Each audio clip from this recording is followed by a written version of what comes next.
Good afternoon and welcome to Bello Field on the campus of Tufts University. It is a big one here today between the 13th ranked Trinity College Bantams and your 4th ranked Tufts Jumbos. Not only that, we are playing for a cause today. It is Scooter's game in honor of the memory of Matty Nickpon. I'm Riley. Alongside me for this one is Nick Dorr. Nick, two phenomenal teams out here today and a big cause. What do you have your eye on going into this one? You know, I think I have my eye on today really how both teams can connect in the third and fourth quarters. We know that both these teams, Trinity and Tufts, have started hot. Trinity started super hot against Bowdoin, and Tufts started super hot against MIT. But we need to look to see these teams, whether or not they can carry that success into the third and into the fourth quarter, because that's going to be critical to taking a win here today. Yeah, I absolutely agree with that assessment. Obviously, these two teams are teams that know each other very well. This has been a ranked matchup every year since we came out of the pandemic. And as we see the Jumbos starting lineup come in today, who do you have your eye on for the Jumbos as potential impact players? You know, of course, it's an easy answer when you say Margie Cardin or players like Ella Lesperance or even Ali Zorn. We saw Ali Zorn had a good game against MIT. She's a solid attacker behind the X. I mean, obviously, a bit of an easy answer, but I got to say the three attackers that they can really be able to feed and put goals in the back of the net. And as we see, we talked to Coach Courtney Shute pregame here, and in honor of Matty Nickpon, two players will be wearing the number 2 jersey, which has been retired here today. It'll be Kate Wijak, the grad student defender, wearing it in the first half, and then her fellow defensewoman, Meg Hatton, will have it in the second. A very nice touch here. And I'd imagine that we could see a very, very fired up Jumbos team. This is a team that knows how much this means to them, how much it means to the fans in the stands. And this is a Jumbos team that saw what happened last night in Hartford, saw their fellow Jumbos get cut down by the Bantams in what was a somewhat unsavory crowd condition, and they know this is their chance to enact some revenge. Certainly true. We're definitely going to see this team be fired up. Their warm-up has been fired up today as we've been sitting here and watching it. They're fired up right now, announcing the starting lineup, and I think it's definitely an energy they're going to carry into the game. We're going to take a short break, turn it over to the PA for the national anthem. When we come back, we'll be live from Bello. Stay tuned.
Both these teams fired up, coming back to the sidelines here. And Nick, we talked about the Jumbos in the open. Who do you have your eyes on the Bantam side as potential game changers here? You know, on the Bantam side, I think we're definitely going to look to the offense and look at Molly McGuckin and then also Caroline Lampert. We've seen them both be leaders on the stat field this season, and then we saw them both in the top 3 in the stats for last season too. They've clearly shown the precedent that they can be impact players, and I think they're the players that Trinity is going to look to get the Bantams not only on the board, but keep the score above the score of the Jumbos. Yeah, Molly McGuckin, a great name to mention. First team all NESCAC just a year ago. Obviously, on the other side, the Jumbos with several all-NESCAC players, and I think one who will likely have the 1v1 assignment of dealing with Molly McGuckin, and that is Catherine Fernandopoulos. Certainly true, certainly true. She just phenomenal 1v1 defense we saw in that game against the Generals a week ago, and unlike most teams in women's lacrosse, especially at a D3 level, Coach Shute more willing than pretty much anyone I've seen in letting her defenders defend 1v1, not sending a slide over, and just letting her players make the plays. You know, and I think that's really wise of her. We've seen in a lot of, especially the big games, whether that's D1 games, D3 games on both genders, we've really seen that potentially putting 2 players on a strong attacker, teams know it's going to happen, and they run plays to draw the ball away from that player and open up other slots when the slide is bad or when the shift is bad. And I think that's something that you can credit Tufts for doing, is really trusting their own individual players and making sure that, yeah, they're going to play the defense. They know how to do it, and they've proven they can do it in the past. Jenna Gibbons here on the X for the Jumbos in her usual spot, facing off against Caitlin Berman for the Bantams. 2 top 15 teams, a NESCAC showdown. Starts here right now. It starts with one sent sky high, control by Jenna Gibbons. And the Jumbos are going to look to run immediately. They'll settle into the settled set here. L'Esperance whipped around near side to Margie Carden, who's not able to keep that in, and that'll stay with the Jumbos. And Margie Carden not waiting around.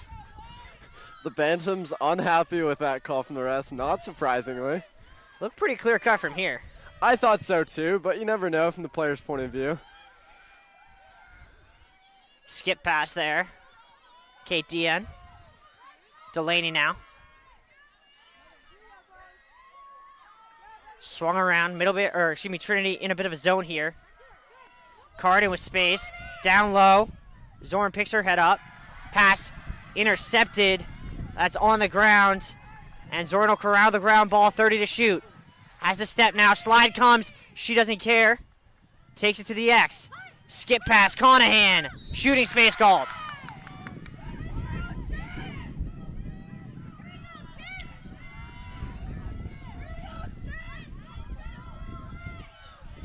Conahan from the right hash here.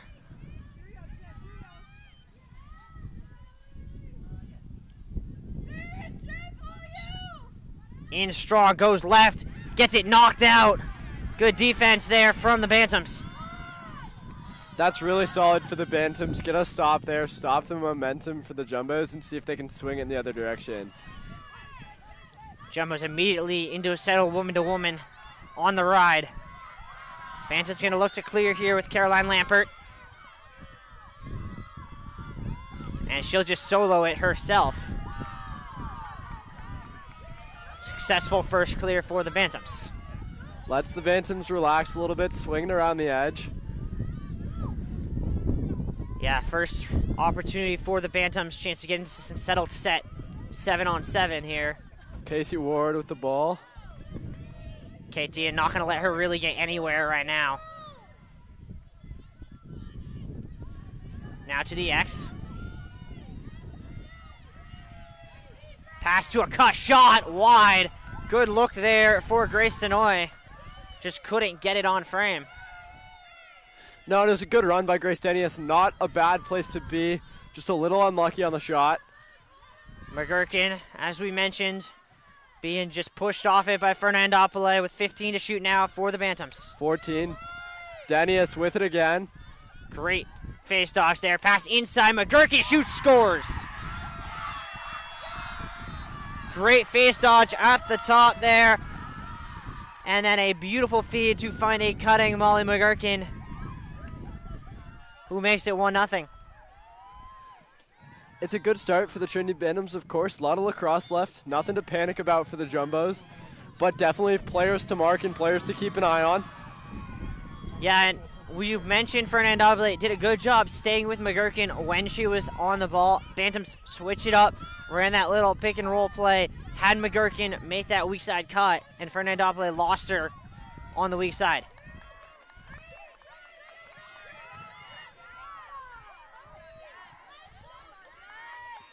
As the same two get set here for the draw.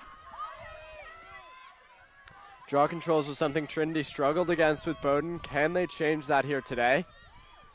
Yeah, I will mention Bowdoin, the best draw control team in the NESCAC, so that might not be a Trinity factor as much as it is Certainly a Bowdoin factor. That they ball win that won by one. the Bantams. Swung right. Casey Ward going to bring it up. Shifts it behind the X. We'll stop and start there. Up to the top and Lampert. Spin dodge, can't get around Gibbons. Pass inside, McGurkin. Goes down, and a foul called. Jumbo's not happy. It'll Really be a free solid of Molly position. McGuckin there. Puts herself in a good position. Make sure that she has the opportunity to have the ball and take the foul. It's going to be good for the Bantams regardless. Here's McGuckin against Pascal De Buren.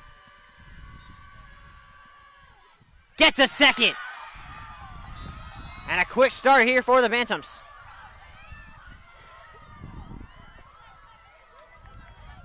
Jumbo's quickly talking, figuring out what to fix.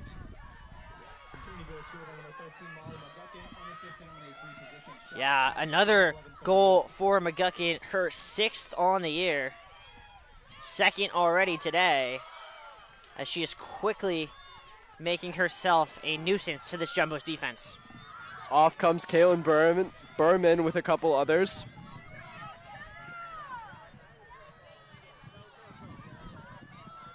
And I think Courtney Shute getting an explanation as to the call for the free position there.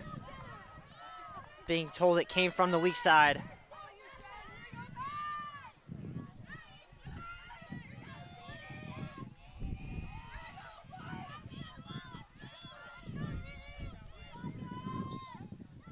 That one sent straight up. That draw knocked again ahead. won by the Bantams. Then again on the turf. Fought. Still being fought Kaylee for. Zito tries to get it. Still on the floor. And eventually Madeline Delaney will scoop it for the Jumbos. Madeline That's a Delaney hustle takes play. it up, right side. Bantams immediately in a zone. We'll see if Dean can keep that in. She can.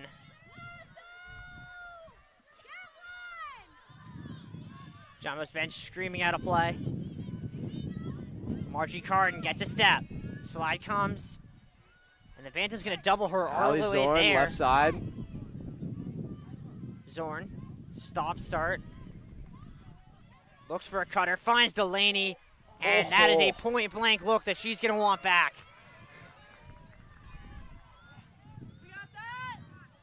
I was watching them run that play in warm-ups, and it seems to be something they're going to keep looking for.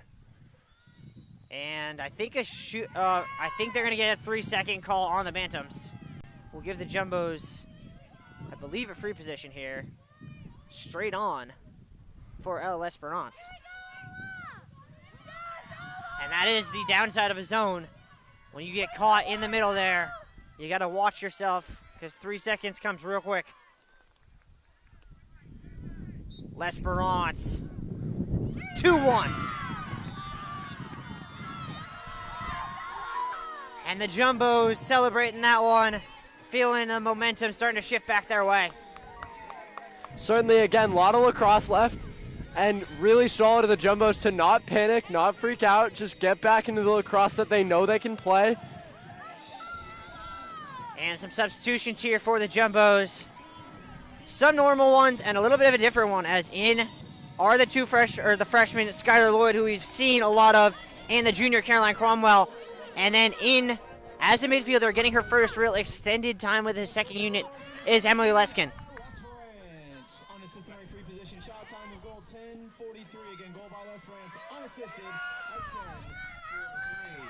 As once again, the same two back out on the draw.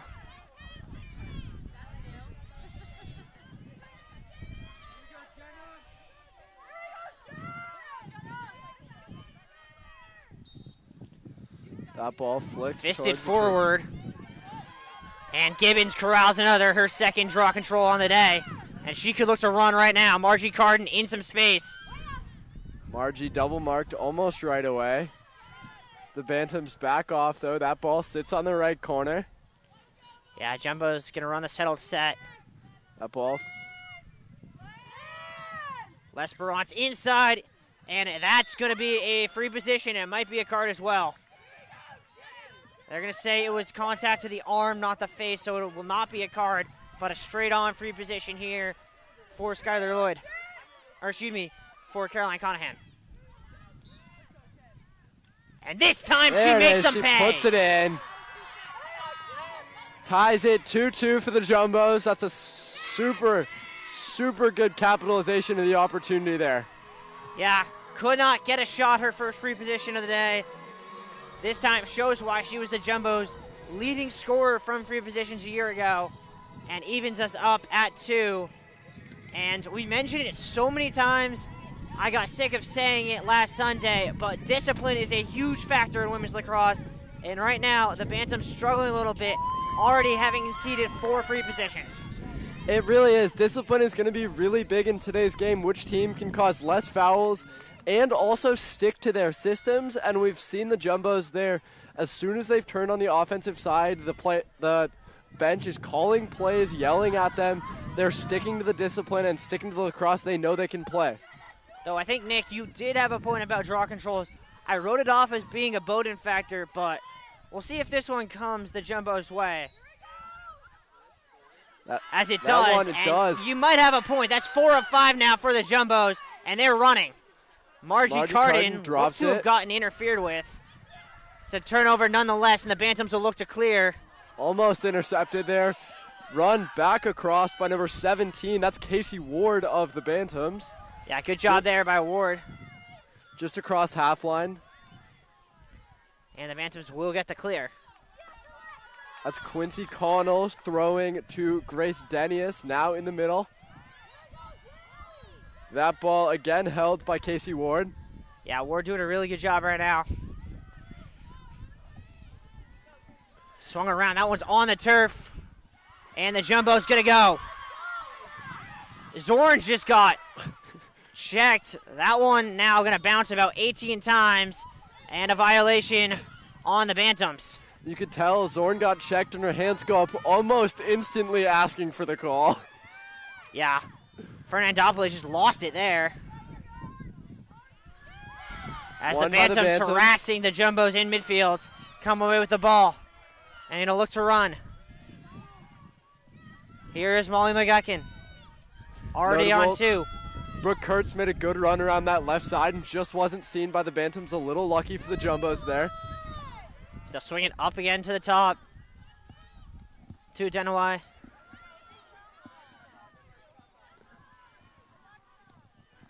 Lloyd's touched through 2. Ward through another. That ball gets popped free. And coming away with it there is Skylar Lloyd. The Jumbos are going to regroup here. Cleared up here to Lloyd, who now gets a step. Skylar Lloyd deciding to almost run that one almost entirely by herself. Flicks that to Margie Carden on the right. Carden gets a step now. Hard drive, passed it to the X. Could have had a look there.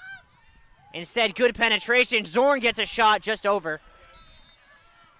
We'll stay with the Jumbos, 55 on the shot clock. L'Esperance. Got it knocked from her. Bantams recover a little bit of defense by Zorn, but goes by her. Jumbo's now going to bring a bit of a heavy ride. That ball initially held by Quincy McConnell there. And coming Quincy all the way Connell, back. my apologies. Coming all the way back to get this one. Grace Denius coming up on the left. Gets the clear. Denius doing a good job here for the Bantams. Jumbos looks set to make some changes momentarily. Bantams bench screaming out a play. The number 31, whatever that means to them. Ward. That ball Skip again. near side to Lampart. Gets a step. Jenna Gibbons closes it off. Well defended. That ball to Brooke Kurtz on the left side. And now Flicks to the top. back center to Denius. Denius working against Lloyd. Gets a step. Gets through two. Ball gets popped free, and they're going to give her a free position. And this is the sort of thing we've kind of heard some complaints about from coaches around the country about the rule changes. 7th free position in the first 7 minutes, taken advantage of by the Bantams as they make it 3-2. You know, that was solid from the Bantams. They really just waited for the moment and waited for the right opportunity. They got the free position there. And it does show the discipline, as you talked about, of the Bantams to not panic, not freak out like we've been saying, and just sit and feed the right players and then wait for the opportunity to come. And it did, and they capitalized. Yeah, absolutely. Jenna Gibbons going back out for another draw. Bantam's going to switch things up. Kaylee Zito going to come out. They're looking for anything to quell the Jumbo's dominance from the faceoff circle.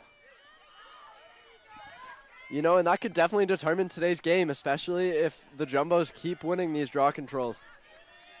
Gibbons has, I believe, 3 herself already.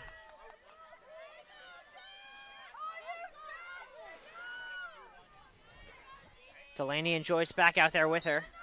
That ball flicked on the Jumbos half, almost won by the Bantams. Falls, though. That one recovered by the Jumbos. Yeah, great job there by Delaney. Scoops Not giving up on the play. And she's going to look to run. Around 1, around 2. Head of steam, inside feed. L'Esperance scores. Just like that, the Jumbos turn a simple draw control into a goal in the matter of about 5 seconds. You know, and if you're the Trinity Bantams right now, Riley, what are you doing against that? I really don't know. I'm also interested in the Jumbos rowing the boat on the sideline, having some fun here. But yeah, Nick, you mentioned it, but it's the fundamental question the Bantams are going to have to answer sooner rather than later, because it's a tie game right now, but if it stays with the Jumbos winning 86% of the draws, it will not stay a tie game for long. No, and it definitely won't. And you saw there, though, the Trinities looked to mark Margie Carden, and they've been locking her down. But then all of a sudden, like we talked about in the pregame, that's opened up other players. Yeah, you can mark Margie Carden woman to woman all you want, but all you're doing is taking your best defender out of the picture. We saw it on the men's side so much last year as another violation on the Bantams. Jenna Gibbons not wasting any time. Gets it to Margie Carden. And the Jumbos will set up immediately. Zorn. Conahan in an unusual spot on the X here. To Emma Joyce. Gets through 1. 2 comms. Skips to the top. Carden. Spin dodge. Swung D in. Weak side Zorn now. Left. L'Esperance to Conahan. Little pitch and catch. Shows the discipline of the Jumbos here. Not rushing it, just waiting for the opportunity. Now Joyce at the top. Swung near side, Margie Carden. Looks to make something happen. Well defended, though. L'Esperance now picks her head up. Inside feed. Kate Dean scores. You know, that's the second or third time, if I'm not wrong, we've seen the Jumbos run a play very, very similar to that. And it's draw the defense right, swing around the outside of the net, have a player cut through, snag the ball, and pop it straight into the net. And it's an unconventional play, because normally when you have a player cutting on the X, you look to have a weak side cut. The Jumbos there, they run the strong side winger from the top in, knowing the slide from the Bantams is coming top down, and there's no one in the middle to collapse. Doesn't really seem like alarm bells are ringing on the Bantam side here. Maybe they should be. I mean, you look at it, Jumbos so far in this one, 6 of 7 on faceoffs. Another change in the faceoff woman. Caitlin Berman going to come back out.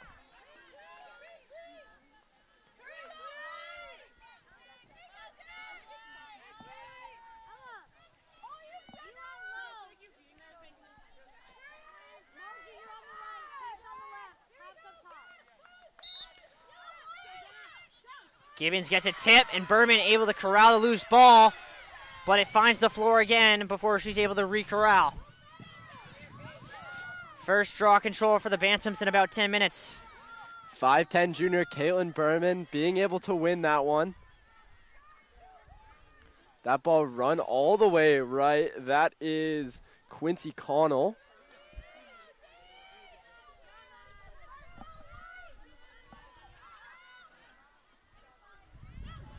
That one on the ground. McGookin couldn't control. Fernandopoli gets hit, and it's going to stay with Trinity. Jumbo's not happy.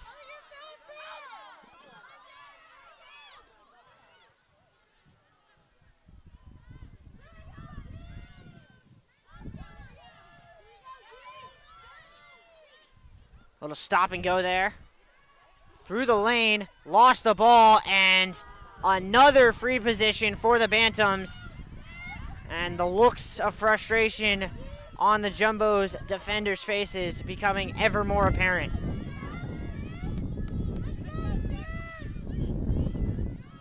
As it'll be Berman on this one. Looking to give the Bantams their third goal from a free position. Quick shot, save DeBuren! No step at all from Berman. DeBuren had her hands ready the whole time, denied her. That ball flicked big field right. Bantams caught out a little bit here. Carried almost solo by Delaney.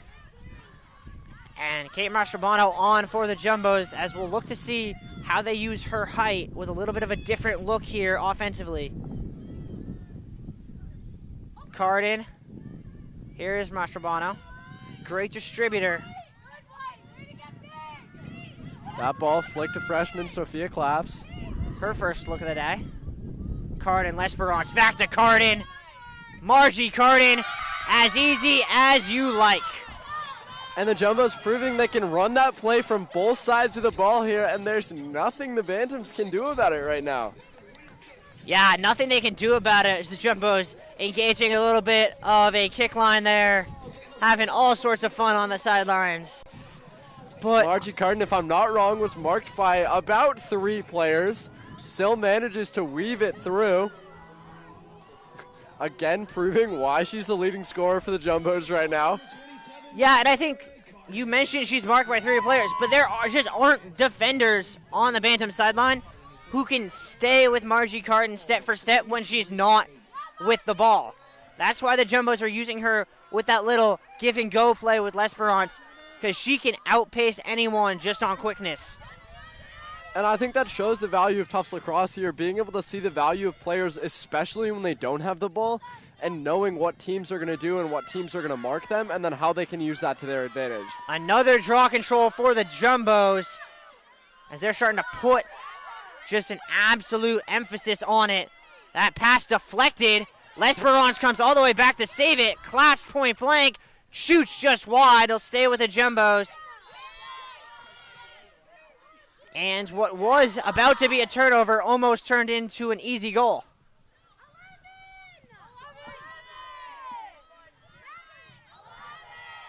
Jumbos bench screaming out 11. That's the play call.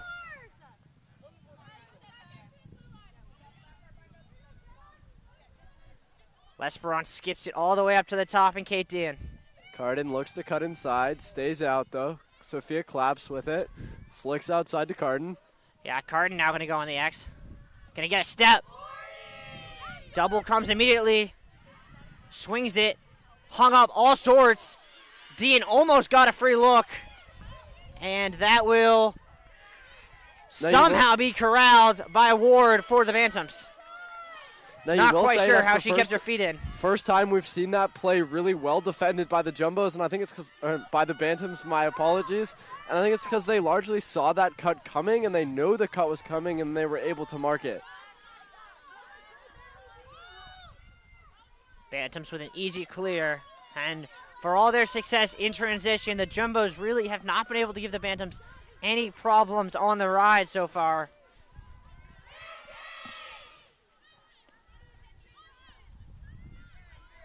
As here is McGuckin, who has been, since her 2 goals, absolutely silent. Ward trying to get around Delaney. Delaney shuts her off.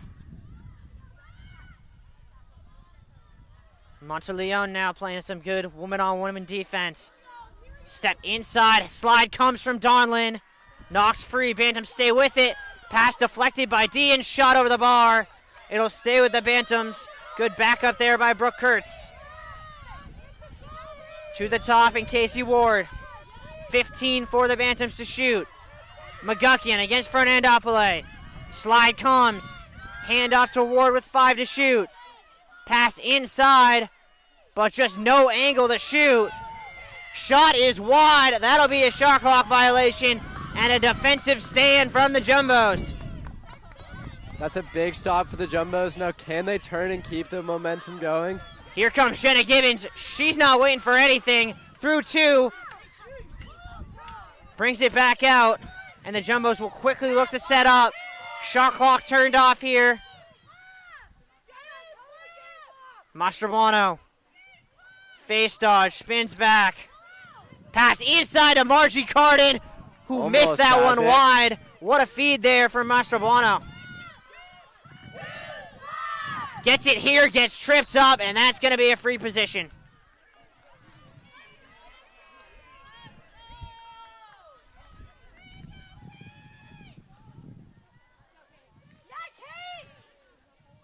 Kate Mastrobuono facing off here against Allie McDougall. Snipes it just wide. Will stay with the Jumbos. Great backup by L'Esperance. 15 left in the quarter. Claps, gets doubled to the top. Pass inside, shot, score!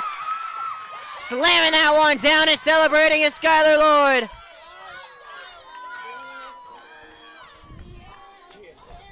And that is just a dagger for the Jumbos.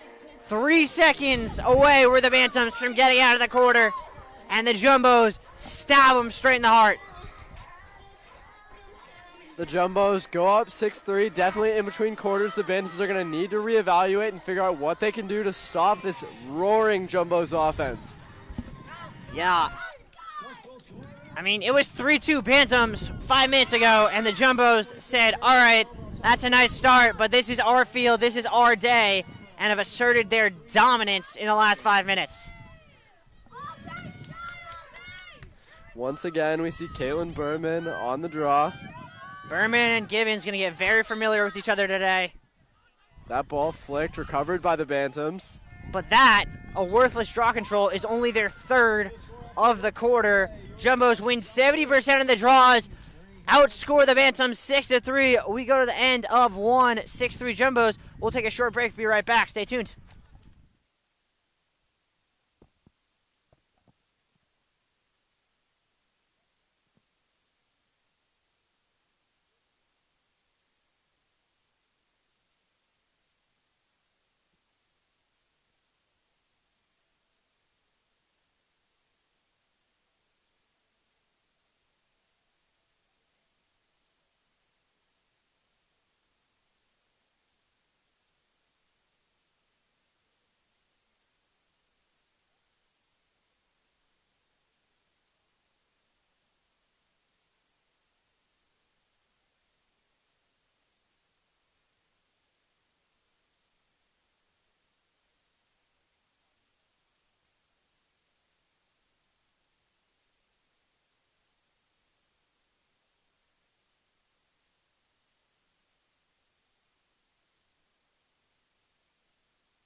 Welcome back here to Bello Field. I'm Riley Daniel, and I'm joined alongside me for the second quarter by Michaela Paquette.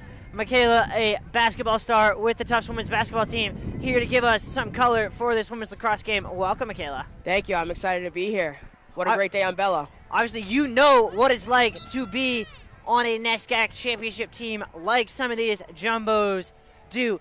Can you talk a little bit about what the experience of having that will do to a team like this Jumbos team? For sure. I mean, there's nothing like a NESCAC win. So when it's a NESCAC weekend, you're preparing, you're doing everything you need to do, and then you get into game time situations and you're just lighting it up, just like these young women are doing here today. Yeah, and they have really shown that they are stars, not just on the field, but off the field. Great members of the community. Obviously, you're a great member of the community yourself, very engaged in all sorts of things. Excited to have you here with us on the mic. How much do you think last night and the tension of that basketball game affects these players here coming into this one? Hey, I mean, we play for our school, so having Trinity kind of come away with a win last night with men's basketball means these girls are hungry today, and it's always a good day to beat Trinity. So, yeah, Trinity, they travel well, have about half the stands. As another draw control was going to go the way of the Jumbos, but Emma Joyce a little too aggressive there. Yeah, she's a great veteran player. I really have, learned a lot from watching her play. So. Yeah, and I mean, another veteran player, Ella Esperance there, as the Jumbos bring their first ride of the day. And this team just full of veterans, full of experience. This junior class especially, we're talking in the pregame about really the return to excellence of Ella Esperance. Yeah. As she comes right in there and knocks that ball free. Just aggressive and just stays at it.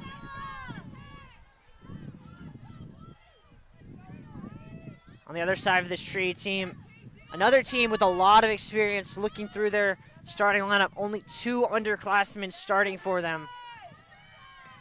As once again, McGuckin just getting shut off by Catherine Fernandopoulos. Gets it right back, gets a step, and another free position called. Jumbo's bench getting incredulous with this refereeing.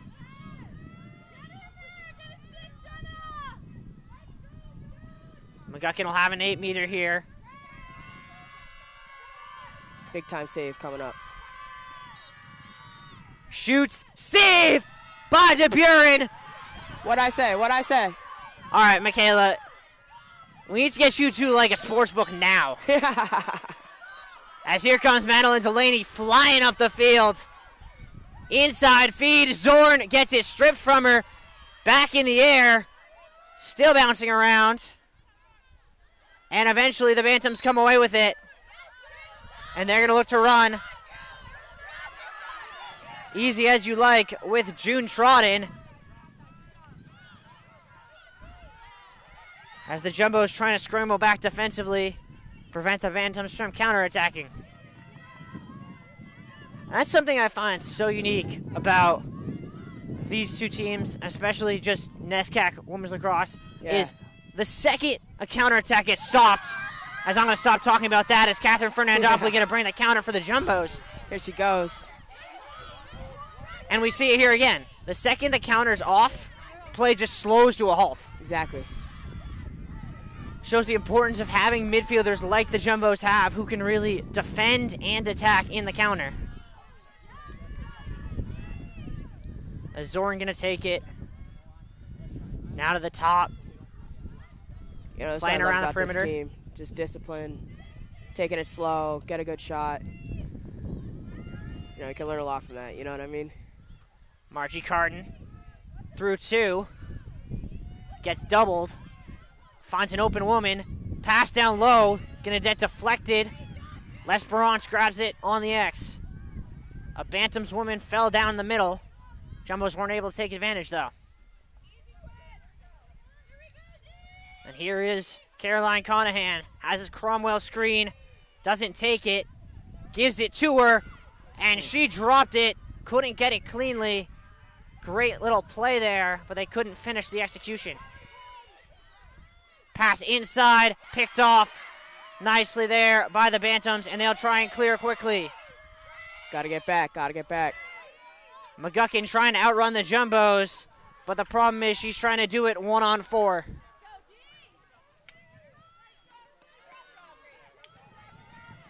Little stop and start there. And another free position coming. This one will belong to Caroline Lampert. And you got to wonder at what point a card comes out. This, I believe, if my math is correct, is the 9th free position in 19 minutes. Lampert against DeBuren. Let's get another stop here. Oh, they get the stop, but not without some contact. And it's going to be a redo. And Catherine Fernandopoulos probably got to watch herself, as she's probably getting close to getting a yellow for repeated free position violations. I like it. Keep it going until they call it, right? I agree. Shot save again! Brick wall. Love it. I absolutely agree with you, though, Michaela. You have a yellow card for a reason, and you got to be able to use your physicality until the referees tell you to put it away. Exactly. Jenna Gibbons leading the clear. Couldn't find Fernandopoulos. It does find Allie Zorn. And the Jumbos will make the substitutions they've been looking for. Neshkin. And now Cardin. Faked the handoff. Took a step. Dumped it off to Lesperanz near side. Zorn skips it up top. Leskin.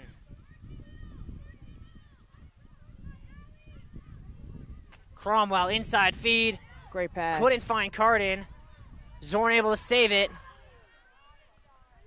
30 to shoot for the Jumbos as we have 10 minutes to go in the first half. Skylar Lloyd. Slide comes. Doubled. Fast inside. Boom. Zorn scores, and you cannot leave her open there. She cannot be stopped. Let's go. What are they doing now, Michaela? Swimming? I think they're swimming. You know, I got to give it to them. Their sellies are pretty good. They get the whole team involved, get the crowd going. I will say some of them do need some swim lessons, I think. I think you're right, Riley. Some of them are facing the wrong way. Not sure what that's going to be. One of them's doing a backstroke right now, you know. I mean, I guess there's always rules for backstrokers on your team. As the Jumbos just continue this 5-0 run over the last 5 or so minutes here. I'm loving that new addition, the little elephant. Yeah, that's a nice touch. Yeah. Not quite sure what's going on here with the Bantams finally getting their full squad on the field. And you got to wonder about calling a timeout. Like, at some point, you got to stop this run. Nothing you can do.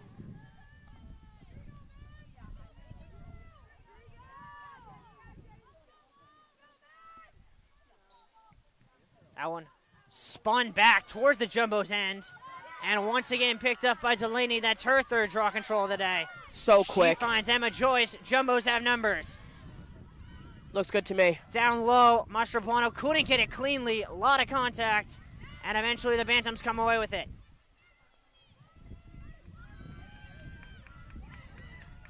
They're going to look to try and clear here through the middle. Kate Mastrobuono basically running a one-woman ride, just using the length of her stick pretty successfully. That's great Forced defense. A dangerous pass. Delaney picked it off. Jumbos have all sorts of numbers. I love this. Margie Cardin will score. Go. Let's go. Yeah, there was only ever going to be one result. No, doesn't get much better than that. And that time will be enough for Katie Szymanski to call timeout, as she can just tell that this one is getting away from her team right here, right now. Got to figure it out. Yeah, you do, and that's the problem with this Jumbos team. We saw it last weekend. We saw it against MIT. They're a team that once they get going, they get going. Exactly. A team that lives and dies by the run is on a barn burner of one right now. And Trinity just looking for answers. And, you know, it's great to see, obviously looking out here, just the amount of turnout for sure. a very cold mid-March game. Yeah, I think this team, it just shows, like, they're fun to watch. You know, it's a little bit different when it's cold out and, you know, you could be doing homework, could be doing other things, but, you know, stepping out, supporting this squad, you know, they could go all the way this year. I think so, and just, you mentioned it's cold out, doing homework. It's not just homework, it's midterms week for pretty much everyone on this campus, and they're still 500 strong in the stands today. Yeah. This team, much loved in around campus, and I don't think I can remember many teams that bring just as much energy and fire to every game as this one. I completely agree with you. I think it's awesome, and it's definitely something I'm going to take back to my team, my program. It's just so fun to watch, so fun to be here. I have a lesson to bring back to your program. You guys got to work on, like, some sellies. Like, they some got, sellies? like, choreographed sellies. Yeah, we gotta get in the lab with them for sure. Like, I think we need, like, some, like, free throw sellies for next year. Okay. We'll get that to you. Maybe some three-point celebrations as well. Yeah. You know what I mean? Yeah, I think they were, like, ballroom dancing earlier. Did the can at one point. Yep. They spent some good stuff today. Hey, they got plenty of goals to celebrate for, so. Yeah. The only thing that takes more brainstorming than coming out with goal celebrations unique for each goal is Fidget and Callie O'Brien's TikTok celebrations. Yeah, those are, you know, sacred videos in our locker room, so. I think I could teach them a little bit more how to dance, but for now, they're doing all right. That one, spun the other way, still being fought for on the turf. And eventually, Madeline Delaney gets another draw control. I feel like she's just always there. She's got 4. Gibbons got 4. Emma Joyce has 1. The starting midfield with 9 draw controls already for the Jumbos. As they can now just kind of slow things down and just let the momentum really drain the energy out of this Trinity team. Yeah, I think Trinity's a little shocked. Their bench seems a little quiet. Sophia Claps. Stops, starts, plays it to the X. To the top, Dean. Gets doubled, uses the referee as a screen. It's creative, I like that. It is.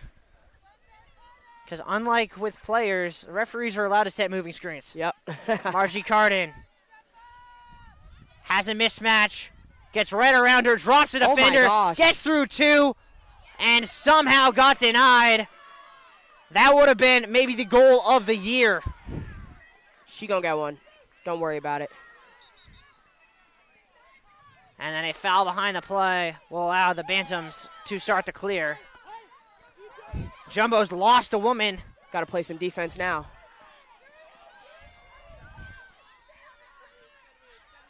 Hard drive here from the Bantams.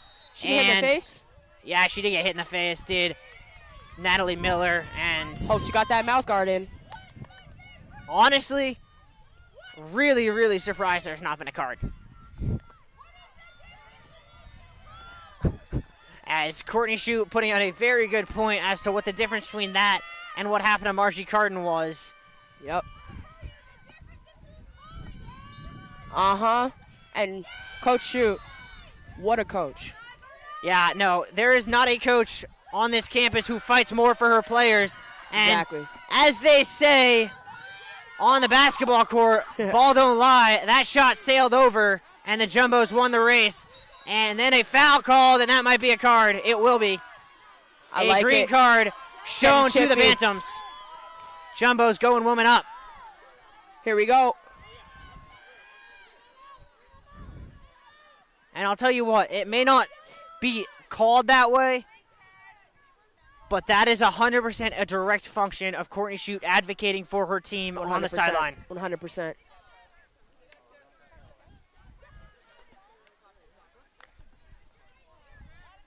My favorite thing is how they, high-five each other with the sticks. It's cool. Yeah, I wish I had the hand-eye coordination to do that. Yeah. It's a whole different world out here.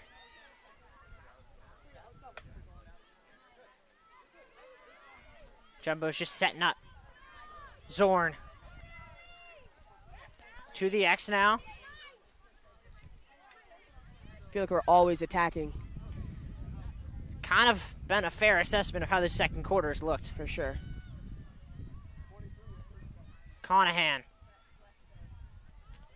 L'Esperance. Picks her head up. Had a wide open D and didn't see her, didn't need her. Ooh. Shot wide. Will stay with the Jumbos. She wanted that one. I think that hit off the cage. Yeah. Zorn. Tried to play it to Joyce. Couldn't get it. Joyce got it anyway. That one bouncing on the turf, and the Bantams will grab it back to full strength. And the Jumbos could be in trouble here. Bantams had an open woman, weren't able to take advantage. And they'll look to transition now. Lampert. Behind a teammate, were able to save it, but the Jumbos get all their women behind the ball. Apply that pressure. Danuse. Not getting anywhere on Dan. Now it'll stop and start by Miller. Facing on Monteleone. Just loses the ball. Oh, come on. Ooh. I agree with Courtney Shute. I like that, Bella, though. Let's keep that up. They are saying she got hit in the head. There might have been contact. I can tell you for certain there was no contact to the head.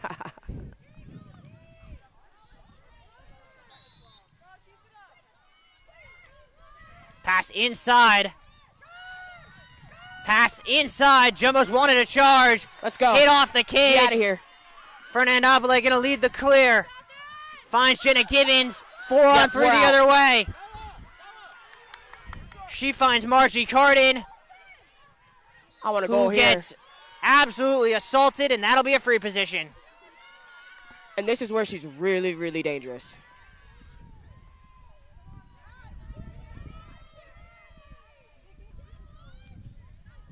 Margie Cardin looking for her third of the day.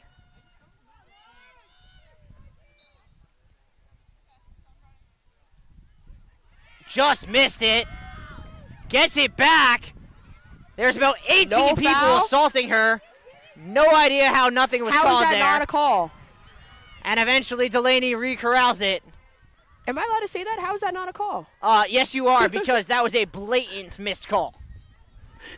What's going on? Got some reaction from the bench from that one. Pass inside. Delaney finishes. Boom. And finally the Jumbos get the goal the refs took away. Let's go. And just a dominant run for the Jumbos as the Bantams have now gone over a quarter without scoring. In that time, the Jumbos have put up 7. You just can't stop this offense. Can't stop it.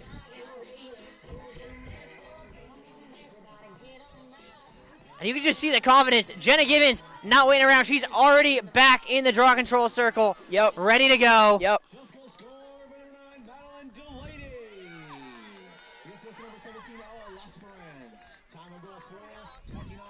Jumbo's going to make a quick line change here. Jenna Gibbons going to stay in as the midfield. This group right here is the heart. Yeah, right now. Yeah. Those three have been everywhere in this second quarter. Yeah, for sure. Delaney, Joyce, and Kate Dan just doing everything right. And then the Jumbos have the ability to just give them a break and bring in players like Skylar Lloyd, Emily Leskin, and Elsa Shute. Yep. Who are easily able to just do as well, if not better, in the center of the field. Exactly. All you can ask for, is people that's that are Gibbons' just ready to fifth, go. And then she gets hit in the face, and that's going to be another card. Jumbo's going woman up yet again. Coach Shute happy about that call. As she should be. That was a clear-cut slap across the face. And the Trinity bench trying to argue it, getting told not to talk by the referees. Yeah, sit down.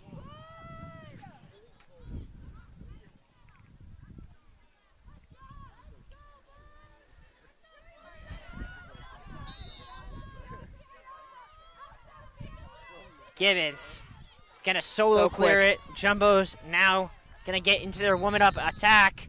And another card. They're calling offside, and they're gonna fix the call, I believe. One referee gonna overrule the other. Good job there, communicating between the referees. Trinity bench and Trinity fans screaming about it, but they got that call right in the end. Mm-hmm.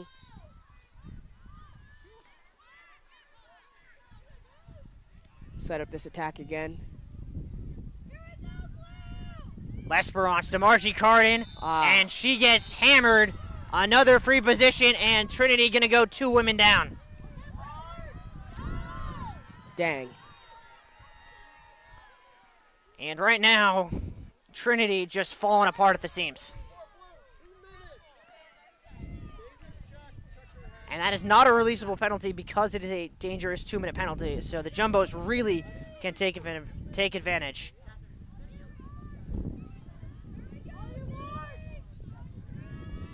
Here we go. Margie Carton looking to put the Jumbos in double digits here.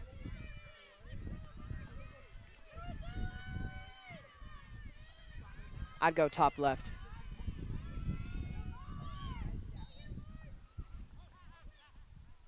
And just wide behind the cage. Jumbos bring a ride. Looked like the referee called something. Could not tell you what. Both benches are screaming right now. Getting a little chippy out here. Yeah. Wouldn't be NESCAC Lacrosse if these two teams liked each other. That's what makes it fun. You know what I mean? Everybody competing, playing hard. And now the referee blowing something. I think a violation on the coach about something being done by the goalie. Jumbo's going to bring a ride on the goalie here. They're going to send everyone, as there is currently everyone on the field with the exception of Pascal DeBuren in the Trinity half. Wow. Knock the ball free. That's on the turf. Ooh. L'Esperance couldn't get it cleanly, now does. Gets a step, and the Jumbos will set up. Still a woman up for another 50 seconds. Skylar Lloyd inside. Margie Carden spins left, spins right, and denied with the stick of McDougal.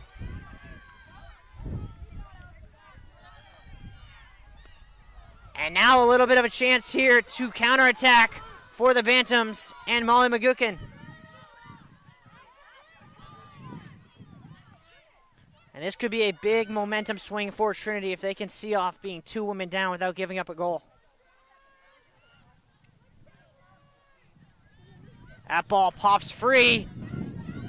And a hold on Trinity. Jenna Gibbons going to look to run. Yep, let's get that out of there. Pass down low. Skip pass. Zorn finishes. And just as Trinity thought they had escaped everything, Allie Zorn makes them pay. Allie Zorn may be my favorite player this year. And as Jack Edwards likes to say, tic-tac-goal, and the Jumbos in cruise control already, up 7 goals with 2 minutes to go in the first half. Yo, this squad is just different this year, just different.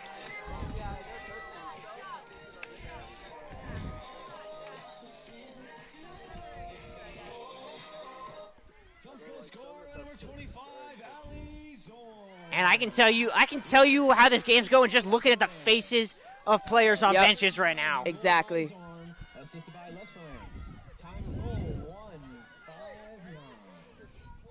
Yeah, I'm having a great time today, honestly.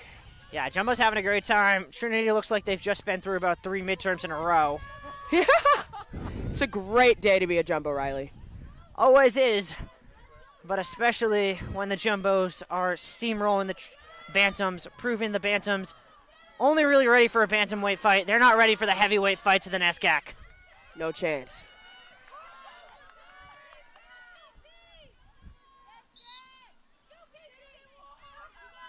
That one still on the turf. A lot of contact. And another draw control by Delaney, her 5th of the day. As the Jumbos starting midfield with 11 draw controls in the first half. Carden. And a shooting space called. Margie Carden will have another chance to get her 3rd. And right now, as we're hearing our director say behind us, it is too easy for the Jumbos. Margie Carden makes it 11.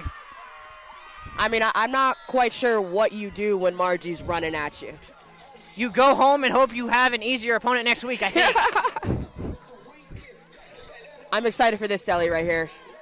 Yeah, this... Oh, and they all I mean, you were down. talking, this team feels good in their national title aspirations. Yeah. They sent a bit of a message last weekend. For sure. They're sending a bigger one today. Huge message, huge game, especially honoring, you know, a member of the lacrosse community that will always be with them and with us. So, it's a great day, great day.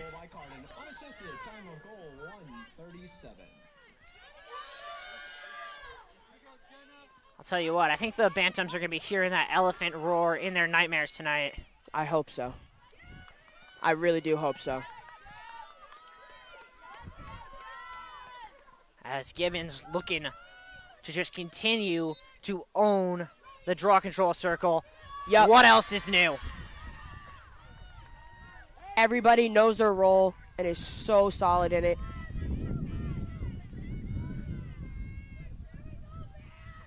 Jumbo's looking for a goal that would give them a 10-0 run.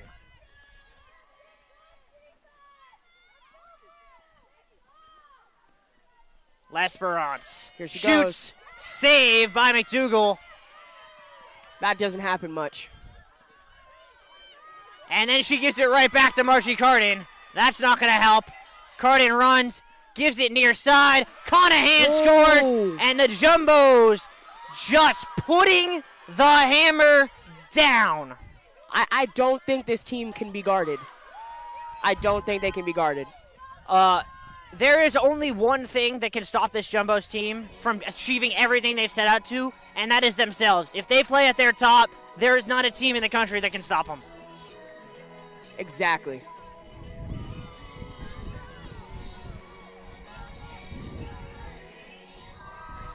Sweet Caroline playing again here. Conahan, 2nd of the day, 2nd of the quarter. Jumbo's starting to run out of goal celebrations on the bench. It's a good thing to run out of, you know what I mean? Just didn't think they'd run out before halftime.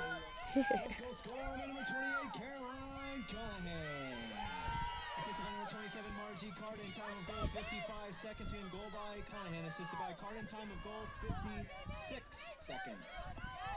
56 seconds to go here in the first half. Bantams looking for something, anything that'll give them any shred of hope going into halftime. Madeline Delaney with her 6th draw control will not do that.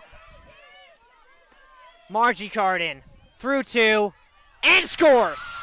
I don't know what to say. Kidding me? I don't know what to say. I don't know. What do you do? Don't really know why the clock's still running.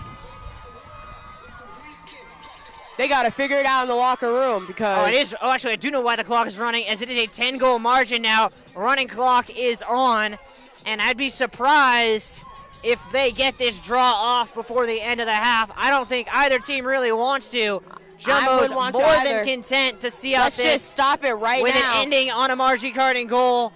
Bantams not really willing to risk giving up another draw or another goal. As we tick under 5 seconds to go in the first half, that'll be halftime here from Bello. Bantams started out with a 3-2 lead. Jumbos respond with an 11-0 run to close the first half. Love it. Michaela, your thoughts? You know, this was a great half of lacrosse. I'm really excited for the second half. This team could just keep stacking on goals, stacking on wins. Really, really happy to be here. was great to have you with us. Thank you all. We'll be back in 15 for the second half. Thank Stay you. tuned. Love you, Mom.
welcome back here to Bello Field. And JumboCast alongside me for the second half is Catherine Burns.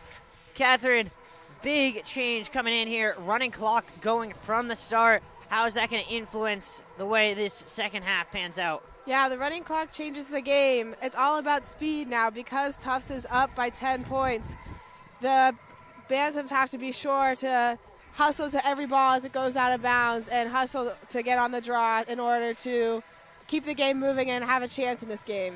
Yeah, I think one thing we've seen in the past in this situation is you'll see a team in the situation that Trinity is in push super hard for that goal to push it back to 9 because it slows the game down significantly. And on the other side, you're looking for the Jumbos to probably try and expand it to 11, 12 to the point where they feel comfortable it's going to stay in a running clock.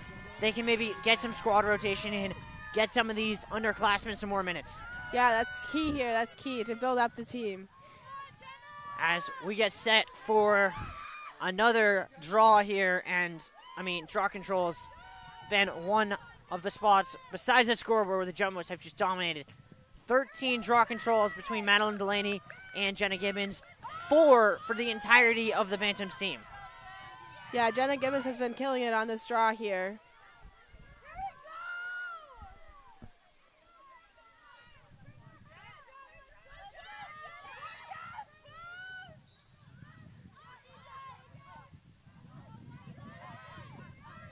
Still on the ground, and the first draw control of the second half belongs to the Bantams and Casey Ward.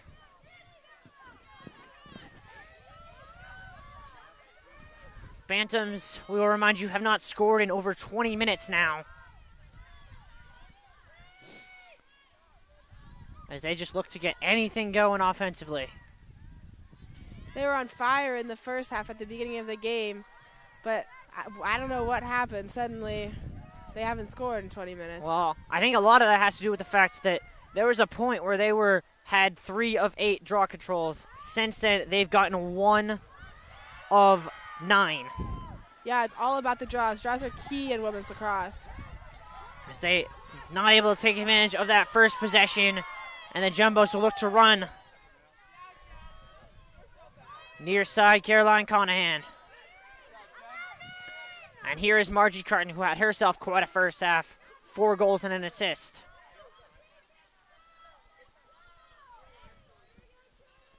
To the X, L'Esperance, who has 4 dimes and 2 goals today.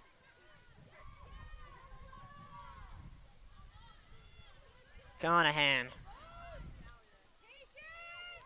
Jumbo's playing a little perimeter offense. L'Esperance, low goal. Wow. She bowled that thing in. That just shows the variety of shots that the Tufts Jumbos are willing to take now at this point in the game. Yeah, and when you get a point-blank look like that one, you can afford to roll it in. And just like that, Tufts extends the lead to 11 points, making it even harder for the Bantams to stop the clock. Yeah, it is. You got to figure they got to get the next goal, or this one will the clock will run until it hits triple zeros. Yep. And correct me if I'm wrong, but I believe with 4 from Margie Carden, 3 from Ella L'Esperance, and 2 from Caroline Conahan, that is now 9 goals from the junior class already today. Yeah, Jumbo's junior class is looking really strong, really strong. Looking forward to next season as well, when they don't lose all of those juniors. Joyce couldn't get that one. Still on the turf. Jenna Gibbons scoops it back to herself, gets herself a 7th draw control. Jenna Gibbons just does not stop, constantly running, constantly moving. Another junior who has made herself known today. As the Jumbos in 0 hurry whatsoever.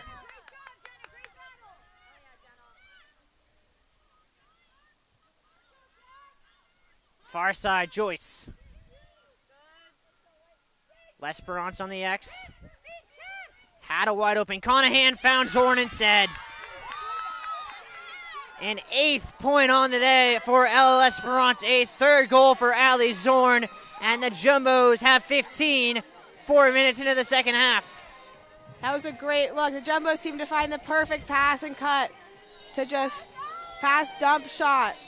Yeah, LLS Esperance has been just unstoppable from the X today. Her ability to just keep her eyes up and put those perfectly weighted passes in between defenders to the cutting attack women and midfielders, just been unparalleled. Yeah, very impressive by the Jumbos.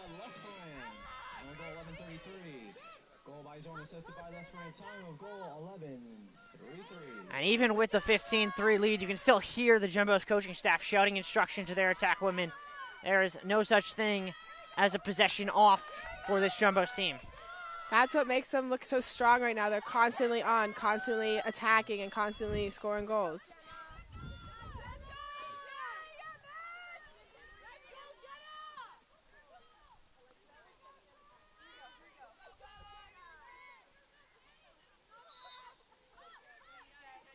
Emma Joyce trying to get herself a first draw control of the day, but can't, as another one comes to Carrie Ward, her 4th.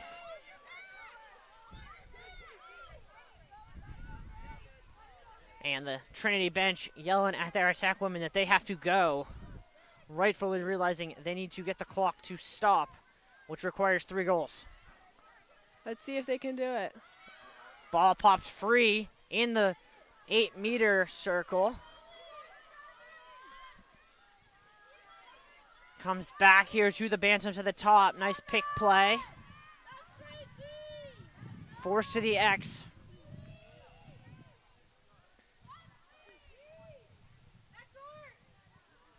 Jumbo's doing a great job just staying woman to woman, not allowing this parallel movement. Pass on the ground, picked up by Dean. And she might look to solo clear this. Gets double, will give it up to Fernandopoulos. Skipped ahead to Jenna Gibbons. And the Jumbos will look to transition.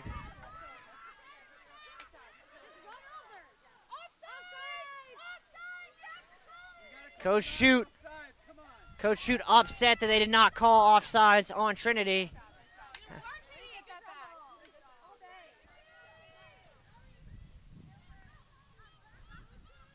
To the top here. Jumbo's making some substitutions. Skylar Lloyd here. Carden. Spins, dumps it off to Zorn. L'Esperance. To the top. Elsa Shute, and that's shooting space. Got the call. Oh, no, they called a hit to the head? Is that what they called? It was very clearly shooting space from what I saw, but... The referee was signaling. Yeah. Nevertheless, Elsa Shute with the free position, and she scores. The consistency that the Jumbos have on their free positions, almost many of them coming away with a goal, is very key to this team. And that is now 14 straight goals for the Jumbos. And I might have to go looking in the record book to see what the number is for consecutive goals. We'll do that at the quarter break.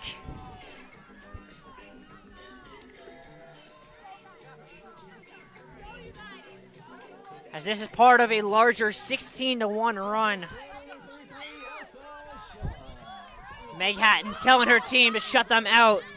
As Trinity's gone almost 2 quarters without putting one in the back of the net. Yeah, 7:30 left here in this quarter with a running clock. We'll see if they can keep that up. Olivia Aguirre now in net for the Bantams. Interesting switch up by the coach there. Yeah, I mean, I think you just, at this point, you got to get McDougal out of there just to keep her mentally engaged and not defeated going into the rest of the season. Yeah, yeah. Another draw control that's a 50-50. Another one won by the Jumbos. This time, Skylar Lloyd to it. Skylar Lloyd, the freshman, getting a lot of good time in this game today.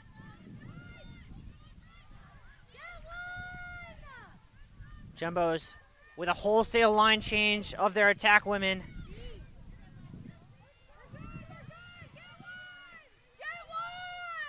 Gonna give some new faces some new minutes here.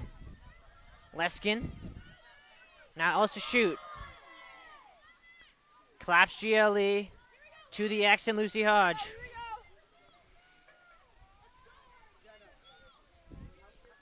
Little stop and start there by Lloyd. Pass was deflected. And a block called on the Jumbos. Trinity will look to transition. 6 minutes to go in the third. Jumbos bringing a bit of a ride here. Trinity not happy having to deal with the Jumbos ride. That one's on the turf, but the Bantams first to it. And able to clear. Alex Lesko hands it off to Lampert. Trying to run against Gibbons. Skip pass to the X. Lesko, head up to Zito. Gets a step, gets a look, gets a goal. And the Bantams finally get a goal, stopping the 14-0 run. Yeah, they needed this for team morale to try to come back. Yeah, but even a goal doesn't necessarily help the Bantams too much at this point, because as that goal went in at about 5:30, each goal takes about a minute and a half off the clock at this rate. Yeah, exactly. Now 5, and they're not even set up for the draw yet. This is key. They have to hustle. They have to keep their heads in the game if they want to. And on the other side, the Jumbos honestly are just incentivized to slow it down, walk out onto the field, take a bow, wave to the fans. Yeah, take their time. As they are finally now going to start setting up for the draw 50 seconds after the goal. Yeah. And another draw control belonging to Skylar Lloyd. And she gets tripped up. And Coach Shute calling for a green card. And there will be a green card. Whistle blown. Clock will stop momentarily. A green card going to be shown to Caroline Lampert. Jumbo's a little too ambitious there. Yeah, got to wait for that player to get off the field. They'll be man up for about a minute for this green card. That one given to Sydney Aitkenhead. She's already had a yellow earlier in this game. Out again for about a minute on this green card. We'll see what the Jumbos do with the green card, whether or not they look to attack immediately or slow things down. Amaracino.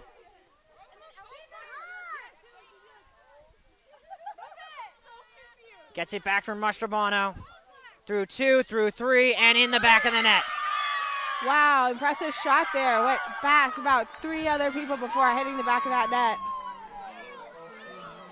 Jumbo's dancing, having a grand old time here on the sideline. In complete control, back up by 13. Yeah, they're feeling comfortable.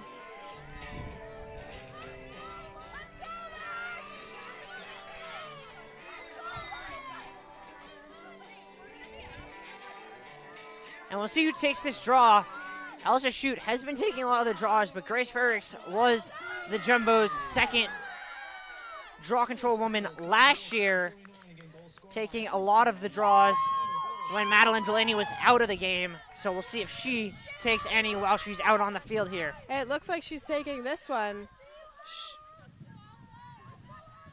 Shute here will take it against, can't quite get a name. I think it might be Tatum Constant for the Bantams. That one found the stick almost by accident of Molly McGuckin, who was running hard, gets a step on Arden Meyer, gets through 2, goes down. That's going to be a card, and no real objection from the Jumbos. As a card shown to Bella Monteleone. McGuckin was really by herself down there, surrounded by 8 white shirts. Yet she still drew the foul, and she still gets a free position. Let's see if she can finish on it. McGuckin. And now the Trinity bench having some words to the Jumbos. as Trinity is showing their fans aren't the only ones with some class problems.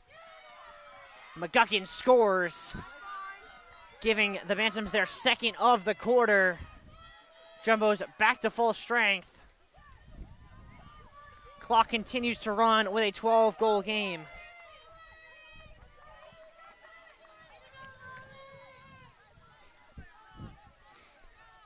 And despite this one being a blowout, it does not seem as if there's any love between these two benches. Not at all. It's the name of the game. You have to be fierce. You have to be competitive. Shoot on the draw again. We'll see how this one goes.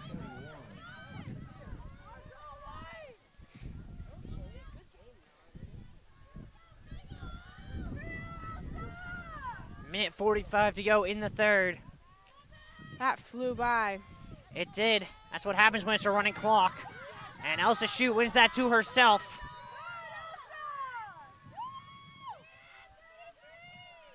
And a successful clear.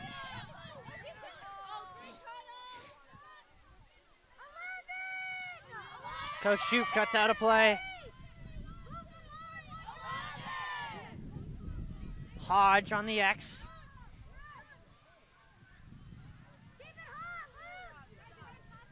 Trying to get rid of it, can't.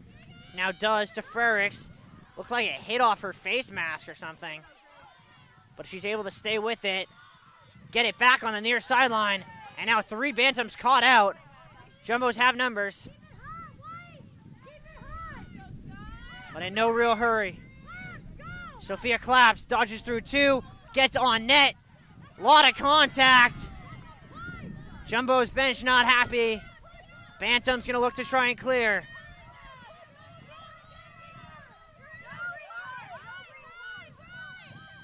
.30 seconds to go here in the third quarter. Successful clear there by Lampert.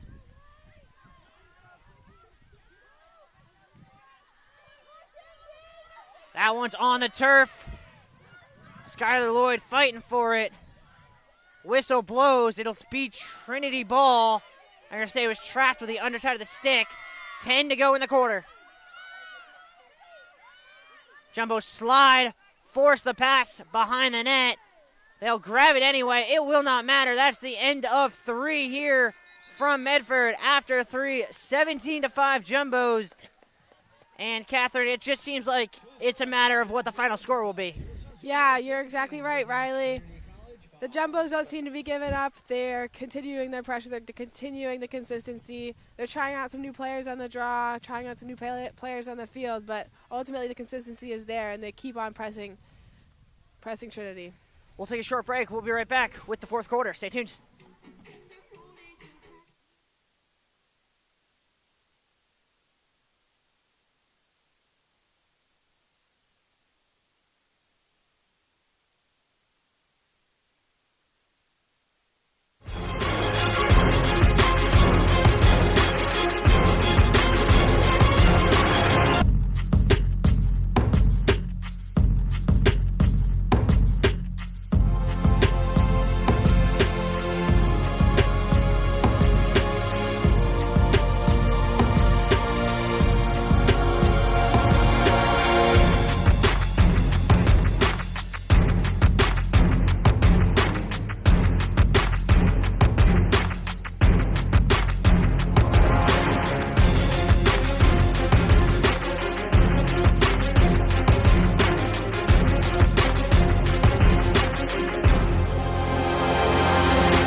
Welcome back here.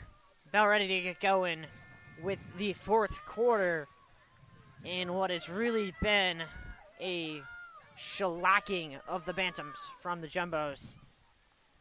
And chance to get to know some fresh faces here.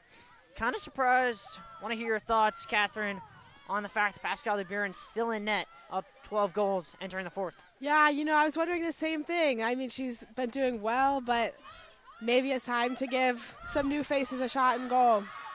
Also shoot, just continuing the Jumbos' dominance from the draw circle. Also shoot, the shortest player of the midfielders on either side went up and just won that one on hops. And that's kind of emblematic of how the Jumbos have just been outworking the Bantams in every facet today. You're exactly right, Riley.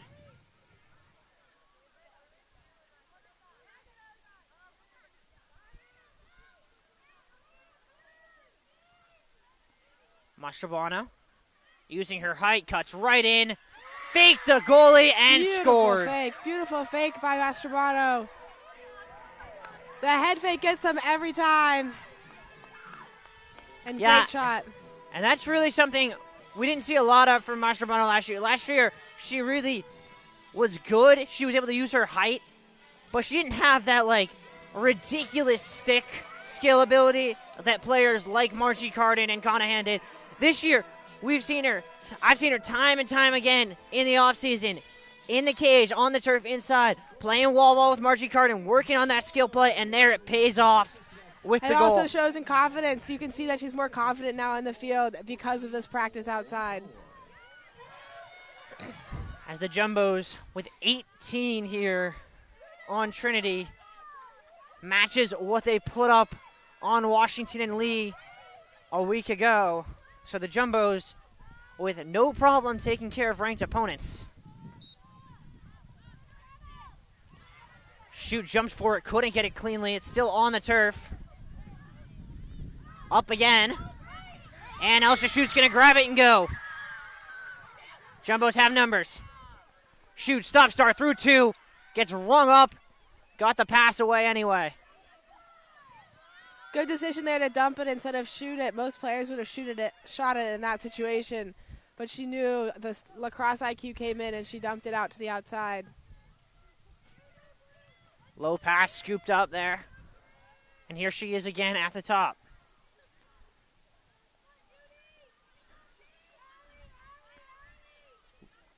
Claps. Draws two, swings it around. Skip pass to Mastrobuono. Inside Grace Frericks. And that is tic-tac goal. That's what the Jumbos do best. They open up the space in the middle and they allow for that pass. And damn, shot. Is that goal song beautiful. Grace Frericks proven why she was voted the teammate with the best goal song. The Harry Potter theme coming on here. Jumbos loving it. Riding some brooms. Has fresh faces coming on. Catherine Wilson, Annie Spacey going to go play some defense. Trinity also making some wholesale line changes.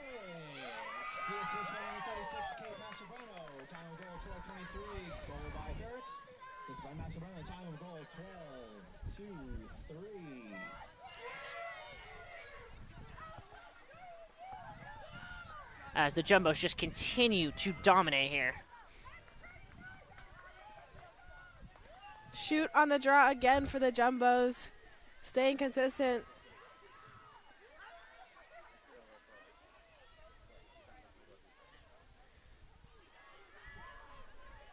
Jumbos looking to get a season high potentially in goals.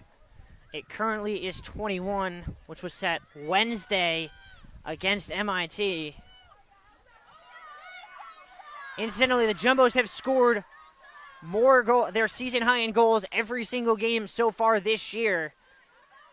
Each game they seem to improve offensively, and for that matter, improve defensively. Mastrobuono inside feed, and another goal. Amorosino this time. You can't leave a girl open like that if you're the Bantams. And honestly, Trinity, we were talking at the start of the half about how much the running clock was going to hurt them. At this point, they might just be glad that it's only 10 minutes till they get to go on the bus. Yeah, especially with the wind picking up out here on Bello. These girls are playing hard, but ultimately the running clock might save them. It might. So I'm going back through the archives right now, trying to remember the last time the Jumbos put up a 20-piece in NESCAC play. The answer was against Hamilton in April of 2022. They put up 21.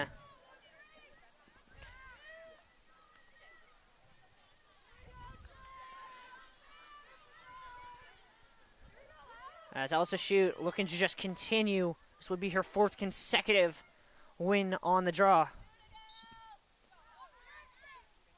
Gets a tip. Another one. Another 50-50. And this time the Bantams come away with it. The only Bantam who has really shown much of any impact today, and that is Molly McGuckin. Yeah, she continues to play hard. She has the energy of 1,000 people. Yeah, I think she's showing us very clearly why she was the NESCAC Rookie of the Year a year ago. Exactly. Very impressive. Annie Spacey getting her first action in NESCAC play. Spacey, one of several Jumbos. Ooh, that's going to be a card. Catherine Wilson going to get a yellow. It was very incidental, but it was contact to the head. And it'll be a 2-minute penalty. Jumbos have to play extra tight defense now that they're a man down. Calling a cross-check there. Kind of don't know where that one was. Looked like there was contact to the head, but I didn't really see a cross-check. It was the push. The refs always look for the extension of the elbows. Some trouble with the clock over Shoot here. asking what the penalty was, and the referee not very sure.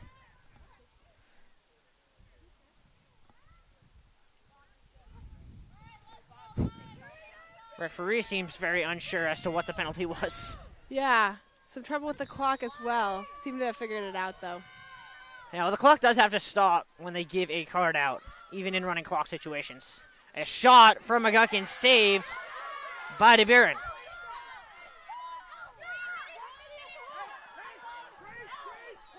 And then an infraction and a green card going to get shown. Oh, a yellow, excuse me, to the Bantams. Check to the neck will do that to you.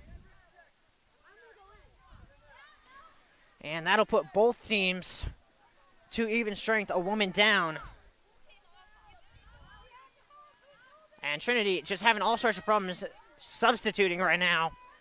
They can't figure out how many they have on the field, who's supposed to be on the field. Where they're supposed to be. I don't really know why the referee's stopping play to let them count players. Finally going to restart play. Also, Shoot's going to come out. Skylar Lloyd back in. As Lucy Hodge turns and runs and dumps it off.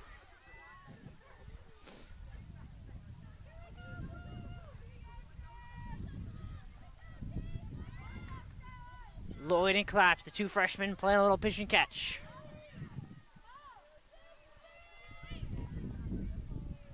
Claps drives hard, right to the net. It gets run over, and a charge called. Looked like a pretty good call. Yeah. But a good idea there by Claps. Almost got a step. If the defender times that slide slightly off, then Jumbos would have had an easy goal as Mastrobuono forces it out of play. It'll stay with Trinity.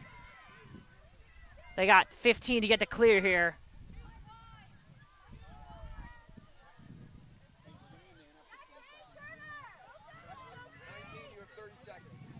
And they will clear. Look for Trinity probably just to look to hold on to the ball until they get back to full strength in 40 seconds. Pass inside, shot off the outside of the cage. Grabbed by Skylar Lloyd, and an infraction on the Bantams will allow the Jumbos to look to transition. Skip pass finds Leskin. Jumbo's back to full strength, up a woman. Only Emma for Yale 16 in the game, seconds, as well as though. Sadie Dodson. And on the X here is Magdalena Reaper.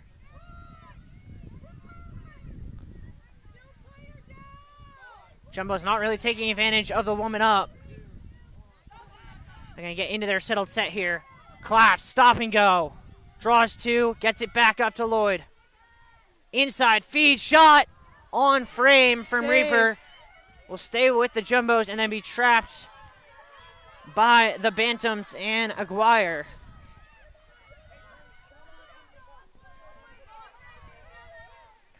Aguirre taking her sweet time here.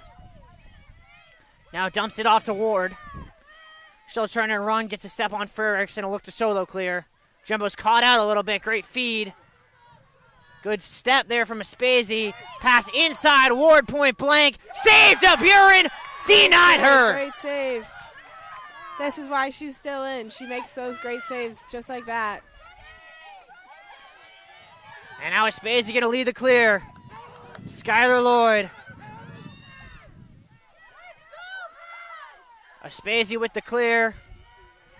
And the Jumbos going to get some offense here. They don't seem to be in any hurry. They're settling down, passing it around, slowing the game down to run down that clock. Yeah, they're not going to settle for chances. They're going to take point-blank opportunities only at this point. Emma Yale draws 2, has them both hung up on her, and gets a nice stick check. Well done there by the Bantams defense as we drop under 5 minutes to go here in Medford. Jumbo's going to bring a bit of a ride here.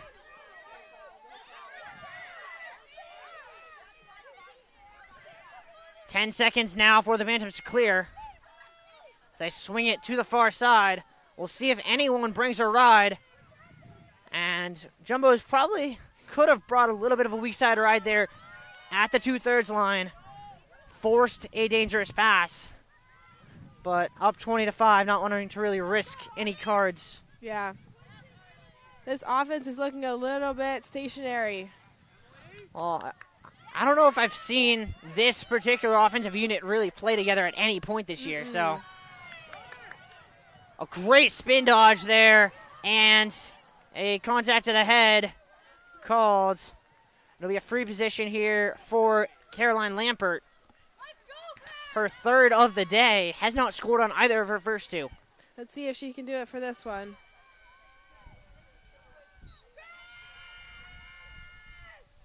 The answer is no. Great goalkeeping skills and great defense by the Jumbos on that. And then free great position. job by Catherine Wilson to back it up. And she might just solo clear this thing. Gets hounded, has to try and make a pass, couldn't make it cleanly. Bantams in transition. Skip pass. Finding Lampert. Jumbos get women behind the ball.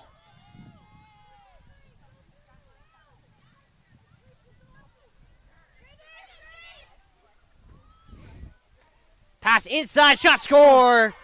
Grace Denaway gets a goal.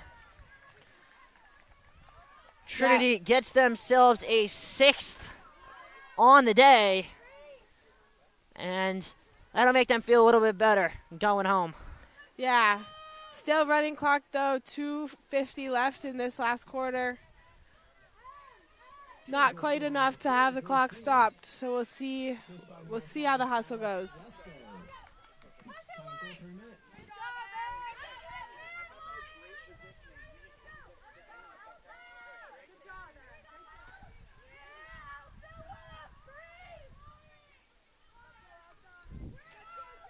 As we get set here for this draw control, we dip towards about 2 minutes to go here in Medford.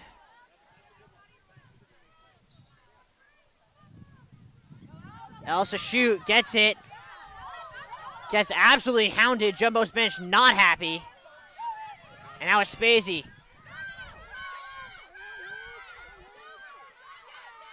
Spins through. Gets stick checked. Jumbo's caught out again. Great dodge there by Alex Lesko. Bantams looking for another consolation. Can't get it. Looked as if DeBuren got the save, then backed up her own save. And that is just textbook hustle.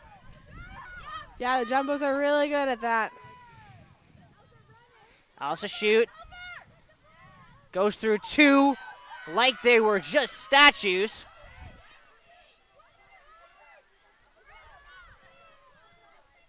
Ten-second difference, shot clock, game clock. Sadie Dodson.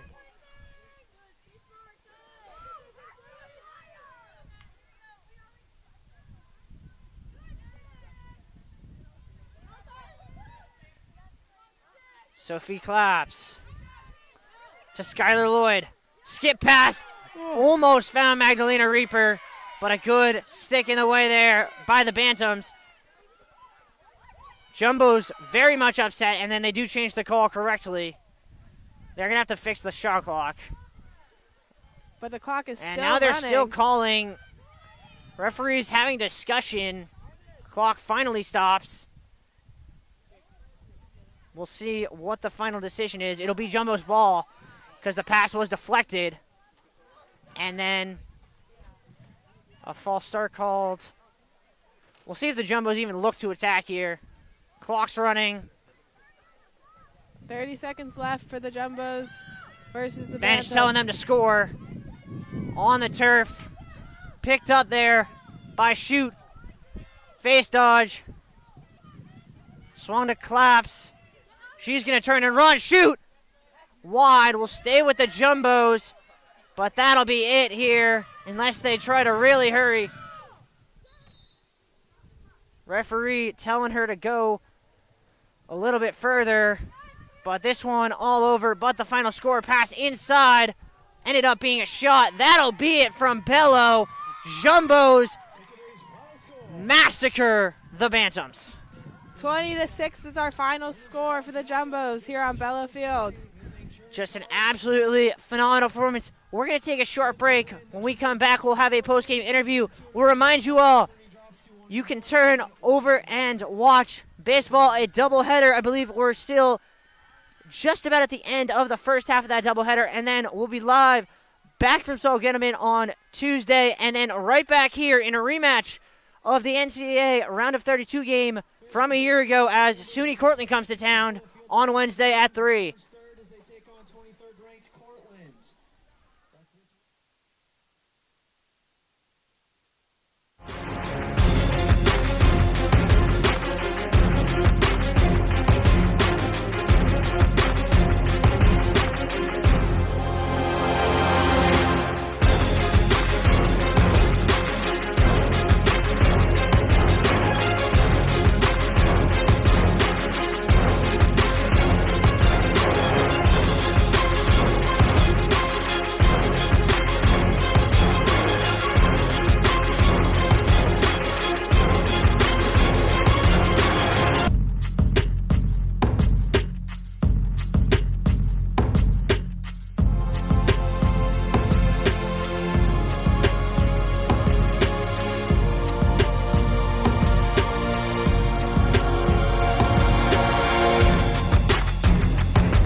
All right, guys, I'm here with Ella Lesperance coming off of 3 goals and 5 assists. What were you feeling going into this game against the Bantams?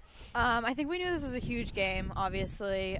Playing for 2 with 2 is like a huge game, and we're just so happy that we got to have a good outcome with that. I mean, it's emotionally, I think it's a hard game to play, but I think we're all just so happy, like really getting everyone in and getting everyone goals is so awesome. And doing it in Bella with all of our alums here, we're just so happy. Yeah, 20 goals today, a lot of great celebrations. Can you tell me a little bit about how you guys decide what sellies are going to happen at what goals? Our bench does an incredible job picking our sellies. It really sometimes will depend on kind of the goal song. If you guys heard Grace Ferrick's, her goal song is actually the Harry Potter theme song. It's awesome. Which is incredible. So we got a lot of broomsticks doing that, which is awesome. But honestly, like just incredible energy all throughout the entire game, and I think it starts from the it starts from the bench, and it starts from those sellies, so we love it. Awesome. Well, here's Ella Lesperance. Great game. Can't wait. Wednesday, we're back at it. Let's go, Bows. Back